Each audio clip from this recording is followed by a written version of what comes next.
بالهدى ودين الحق ليظهره على الدين كله وكفى بالله شهيدا.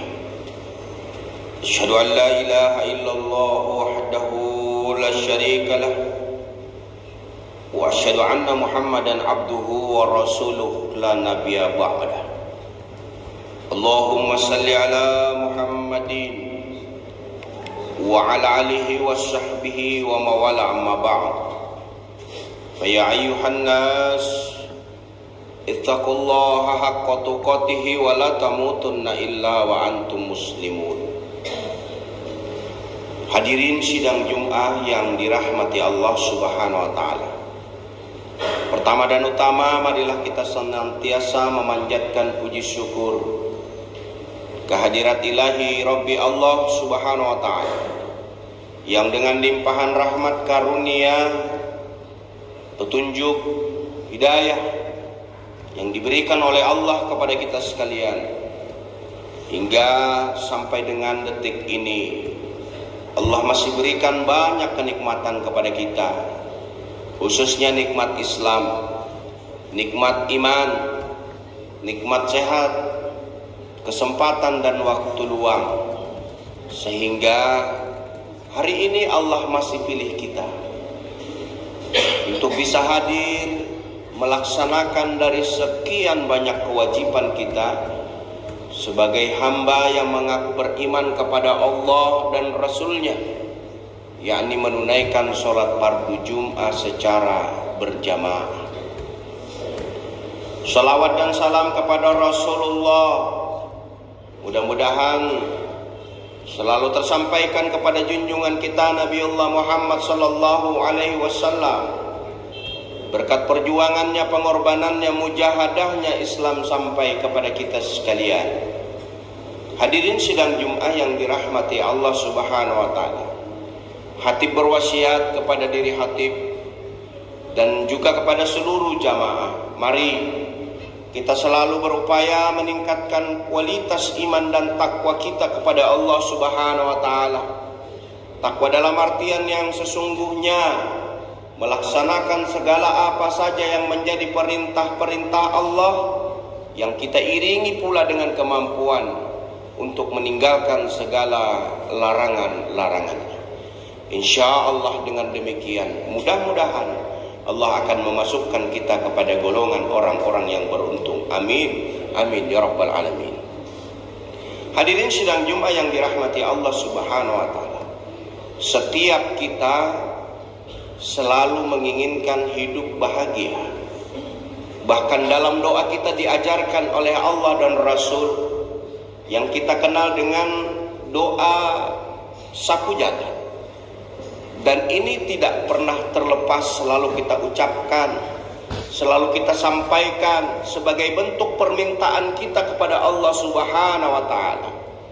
Rabbana atina fid dunya hasanah wa fil akhirati hasanah wa qina azabannar.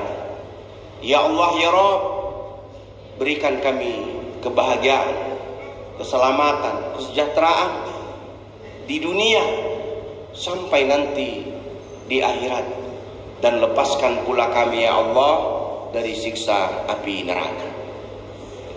Sepanjang-panjang doa yang kita minta kepada Allah Subhanahu wa taala, selalu kita tutup dengan doa sapu jagat ini. Cuma kadangkala kita tidak memahami, kadangkala kita tidak sadar betul apa yang kita minta kepada Allah Subhanahu wa taala, karena memang bukan bahasa kita. Padahal kalau kita terjemahkan dengan bahasa kita, kita minta setiap waktu, setiap saat kepada Allah Subhanahu wa taala agar hidup kita ini bahagia, sejahtera, senang. Baik kita hidup di dunia saat ini, bahkan kita minta kepada Allah kebahagiaan pula di akhirat, dan sampai kita minta pula agar kita dibebaskan dari siksa api nerakanya Allah Subhanahu wa taala. Hadirin sidang Jum'ah yang dirahmati Allah Subhanahu wa taala, maka memaknai doa yang kita minta kepada Allah ingin bahagia di dunia, bahagia di akhirat, tentu tidak hanya sebatas kita meminta kepada Allah tanpa ada ikhtiar, tanpa ada usaha, tanpa ada upaya-upaya untuk mewujudkan bagaimana sebenarnya kehidupan yang bahagia itu. Hidup ini diciptakan oleh Allah dalam keadaan berpasang-pasangan, siang dan malam, bahagia dan sedih, suka dan duka, laki-laki perempuan, hak dan batil, benar dan salah, selalu berpasang-pasangan kehidupan ini. Tapi tetap saja yang menjadi tujuan hidup kita adalah bagaimana kita melalui seluruh aktivitas kita ini agar akhirnya kita menjadi hamba Allah, menjadi manusia yang bahagia dalam kehidupan ini.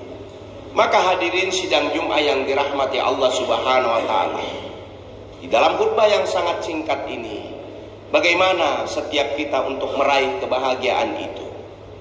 Apakah sesederhana sebagaimana yang kita minta kepada Allah? Boleh jadi iya, boleh jadi tidak. Tapi yang pasti, kebahagiaan itu terletak di dalam hati kita. Bukan karena materi yang banyak, bukan karena pangkat jabatan kedudukan yang kita miliki, bukan. Tapi kebahagiaan itu letaknya di dalam hati kita. Kalau sekiranya kebutuhan-kebutuhan kita dalam dunia ini kita rasakan cukup, maka itu pertanda kita menjadi orang-orang yang bahagia. Tapi begitu kita terus-menerus merasa kekurangan dengan kehidupan ini, maka sesungguhnya kitalah manusia yang menderita dalam kehidupan ini. Artinya hadirin sidang Jumat yang dirahmati Allah Subhanahu wa taala, kebahagiaan itu terletak bagaimana hati kita.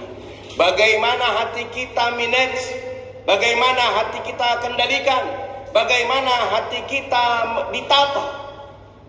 Maka setidak-tidaknya untuk mampu dan bisa mewujudkan rasa kebahagiaan itu, sebagai seorang muslim, sebagai seorang Islam, dituntun kita oleh Allah Subhanahu wa taala untuk mewujudkan kebahagiaan itu. Yang pertama, bagaimana ketauhidan dan keimanan kita kepada Allah Subhanahu wa taala. Kalaulah setiap kita mampu dan bisa menjaga, mampu dan bisa kita memupuk rasa ketauhidan, rasa keimanan kita kepada Allah Subhanahu wa taala, yang artinya kita sadar betul bahwa kehidupan di dunia ini hanyalah sesaat, disinggahkan oleh Allah tidak begitu lama. 0, 10, 20, 30, 40, 50, atau boleh jadi sampai 100 tahun kita diberikan waktu oleh Allah untuk hidup, tapi tidak berkepanjangan sebagaimana yang menjadi keinginan kita. Kalau kita pertanyakan akan selama apa kita hidup di dunia, maka kita akan menginginkan kehidupan ini 1000 tahun lagi. Tapi itu tidak akan terjadi, karena kehidupan ini ada batasnya. Karena kehidupan ini ada yang mengatur, Allah yang menetapkan, Allah yang menentukan. Maka rata-rata usia yang dipinjamkan oleh Allah kepada kita 60, 70, atau boleh jadi sampai 100 tahun. Maka disinilah sesungguhnya majelis yang dirahmati Allah Subhanahu wa taala. Islam mengajarkan agar tenang dalam kehidupan ini. Maka kunci ketenangan itu adalah hati. Karena hati ini bersumber dari Allah Subhanahu wa taala dan ditiupkan oleh Allah kepada jasad kita. Itulah yang kita kenal dengan ruhani dalam kehidupan ini. Bukan karena fisik yang kuat, bukan karena badan yang tegap, bukan karena tubuh yang besar, lalu kemudian kita memiliki kekuatan-kekuatan dalam kehidupan ini. Tetapi sesungguhnya ruh yang diberikan oleh Allah itulah yang maha hidup, yang mampu dan bisa menggerakkan seluruh aktivitas kehidupan kita. Tapi suatu saat, ketika Allah nanti pada saatnya mencabut ruh di dalam fisik kita ini, dipisahkan ruh dengan jasad ini, maka sehebat apapun kita, tubuh yang tegap, badan yang besar, tenaga yang kekar, ketika dicabut oleh Allah ruh dari jasad, lengkap matanya, lengkap hidungnya, lengkap telinganya, lengkap seluruh jasad yang dia miliki, tapi dia tidak mampu melakukan apapun. Coba kita perhatikan, ketika mayat, manusia sudah menjadi mayat, besar badannya, lengkap seluruh fisiknya, tapi apa yang dia bisa lakukan? Engkau bawa ke kanan, dia akan ke kanan. Engkau bawa ke kiri, dia akan ke kiri. Sekehendak siapa yang membawa, dia tidak mampu melakukan apapun. Maka hari ini hadirin sidang Jumat yang dirahmati Allah Subhanahu wa taala, bentuk keyakinan kita kepada Allah ini yang harus kita jaga. Ini yang harus kita perkuat. Tauhid kepada Allah Subhanahu wa taala, berkeyakinan Allah saja yang membuat kita hidup, Allah saja yang memberikan kepada penghidupan kita, Allah saja yang menentukan segala sesuatu apa yang dikehendaki oleh Allah kepada kita. Dengan keyakinan seperti ini, maka kebahagiaanlah yang dapat kita raih. Maka hadirin sidang Jumat yang dirahmati Allah Subhanahu wa taala, untuk menghantarkan kehidupan kebahagiaan kita, tata sedemikian rupa hati kita dengan meyakini Allah saja sebagai Rabb kita, Allah saja sebagai Tuhan kita, Allah saja tempat kita menyembah, Allah saja tempat kita memohon pertolongan.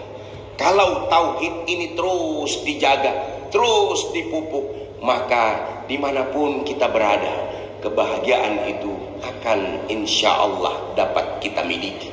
Tapi begitu ketauhidan dan keyakinan kita kepada Allah masih banyak keraguan, sehingga kita selalu mengandalkan apa yang ada dalam kehidupan kita.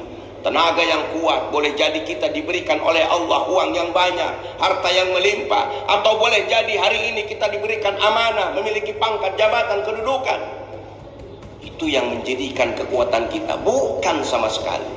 Tetapi kekuatan itu datangnya dari Allah Subhanahu wa taala. Bukankah kita hadir dalam majelis ini bukan karena kekuatan tangan dan kaki kita untuk melangkah, tetapi kekuatan hati kita lah yang sehingga mampu menghantarkan kita di dalam majelis yang penuh barokah ini. Lagi-lagi hati kita yang menguatkan. Mata bisa melihat, hati yang punya keinginan-keinginan, tapi begitu tauhid yang ada dalam hati ini tertata sedemikian kuatnya, maka dia mampu untuk mengarahkan bagaimana yang menjadi kehendak Allah dalam kehidupan ini.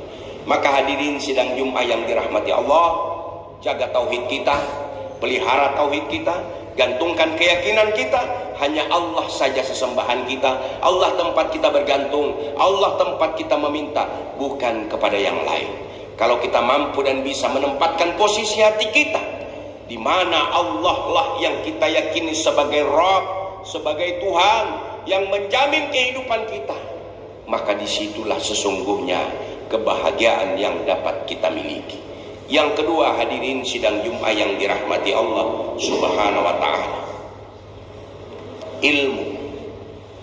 ilmulah yang mampu kemudian mengantarkan kebahagiaan manusia. Kenapa? Karena dengan ilmu dia mampu dan bisa membedakan mana yang salah, mana yang benar, mana yang hak, mana yang batil. Dengan ilmu dia larut dalam kesenangannya untuk mencari tahu tentang kebesaran-kebesaran Allah. Dengan ilmu yang dia miliki, dia bersemangat untuk mengisi waktunya, waktu-waktu yang bermanfaat, bukan membuang waktu yang hanya sekedar sia-sia. Ketika orang-orang memiliki ilmu, maka dia sibukkan dirinya dengan hal-hal yang bermanfaat. Maka hadirin sidang Jumat yang dirahmati Allah Subhanahu wa taala, mari kita tengok diri kita. Berapa sudah usia kita hari ini? Boleh jadi 30 tahun, 40 tahun, 50 tahun, 60 tahun, 70 tahun, atau boleh jadi ada yang 80 tahun. Selama kita melewati masa kehidupan yang diberikan oleh Allah, kalau kita timbang-timbang, apakah kebaikan atau justru keburukan yang lebih banyak kita lakukan? Maka yang mampu mengukur dan mengintrospeksi adalah diri kita. Maka itu butuh ilmu, itu butuh pengetahuan yang mampu menghisap dan menghitung diri kita. Menghitung dan menghisap amal kita adalah ilmu yang kita miliki. Semakin kita bersemangat memanfaatkan waktu, maka insya Allah akan kita temukan jawaban-jawabannya. Tapi semakin kita memanfaatkan waktu dengan sia-sia, melewatkan waktu-waktu kita dengan hal-hal yang tidak bermanfaat, maka secara bersamaan disitulah letak kerugian kita sebagai manusia. Bukan kebahagiaan yang dia dapatkan, tapi gundah gulana, kecewa, sakit hati ketika dia membuang-buang waktu yang hanya disia-siakan. Allah ingatkan, wal asar innal insana lafi husar illal ladzina amanu wa amilus solihati wa tawasaw bil haq wa tawasaw bis sabr. Allah sudah ingatkan dalam Quran surat Al-Asr, demi masa kata Allah, innal insana lafi husar, sesungguhnya manusia itu berada dalam kerugian, kecuali orang-orang yang tidak merugi kata Allah, amanu wa amilus solihah wa tawasaw bil haq wa tawasaw bis sabr. Maka dengan ilmu lalu kemudian kita bisa dan mampu melakukan amal-amal ibadah kepada Allah Subhanahu wa taala. Dengan ilmu kita mampu melakukan amal-amal soleh yang menyebabkan kita tidak termasuk dikatakan Allah merugi dalam kehidupan ini. Mumpung Allah masih memberikan waktu dan kesempatan, mumpung Allah masih meminjamkan usia dan kesempatan, maka manfaatkan waktu-waktu kita untuk kita ambil, untuk kita manfaatkan kepada hal-hal yang menuju pada kebaikan, sehingga kebahagiaan lahir, kebahagiaan batin insya Allah dapat kita miliki sebagaimana yang menjadi keinginan kita, yang menjadi permohonan kita kepada Allah. Kebahagiaan di dunia, kebahagiaan pula di akhirat kelak nantinya. Mudah-mudahan hadirin sidang Jumat yang dirahmati Allah Subhanahu wa taala, kita diberikan petunjuk selalu oleh Allah Subhanahu wa taala. Kita selalu diistiqomahkan oleh Allah Subhanahu wa taala, memanfaatkan sisa waktu yang dipinjamkan oleh Allah untuk tidak kita sia-siakan, karena pasti kita akan berakhir dengan kehidupan ini. Ketika kita tidak memaksimalkan dengan hal-hal yang bermanfaat, itulah yang kata Allah, manusia berada dalam kerugian. Barakallahu wa lakum fil Qur'anil azim. Innahu wal ghafurur rahim.